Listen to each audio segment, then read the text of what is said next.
Matthew chapter 20. Now here in Matthew 20 we have the parable of the workers in the vineyard. For the kingdom of heaven is like a master of a house who went out early in the morning to hire labourers to work in his vineyard.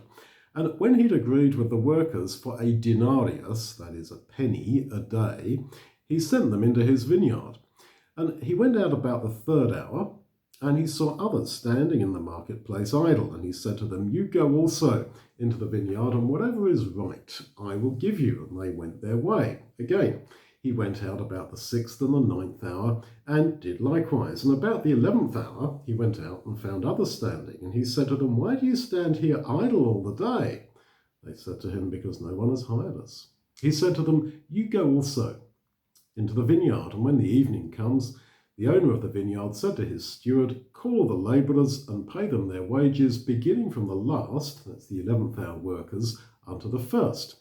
And when they who were hired about the 11th hour came, they each received a denarius, a penny.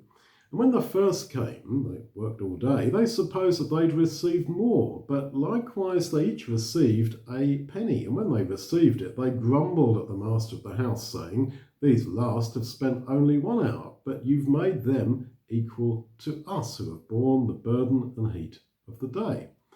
And he answered and said to one of them, "Friend, I do you no wrong. Did you not agree with me for a penny? Take that which is yours and go your way. It is my wish to give to this last, even as unto you." Well, there are some really exciting things here.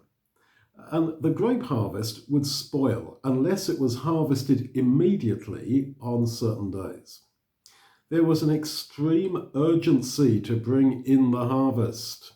Every person who was able needed to be out there in the vineyards. If the workers were lazy, or if they were weak or too few, then the harvest would be wasted. So you see here how God, in a sense, limits himself to what we do.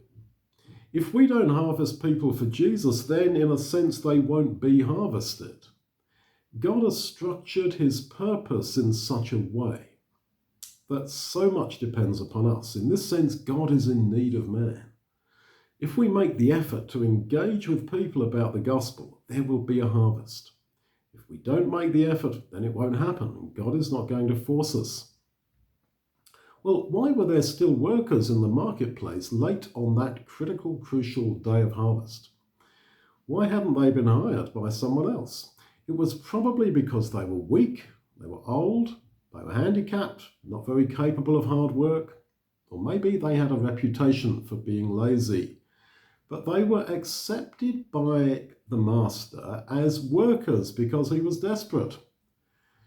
The need was so urgent, the harvest was so great, and we may consider ourselves to be weak, bad preachers, lazy, not well qualified. But the master in the story represents the Lord Jesus. He will use us. He wants to use us. We who are living in the last days are those who are hired at the 11th hour. We are those who will walk away from the day of judgment into everlasting life, as it were, holding our penny, thinking, "Wow, I never deserved this, did I?"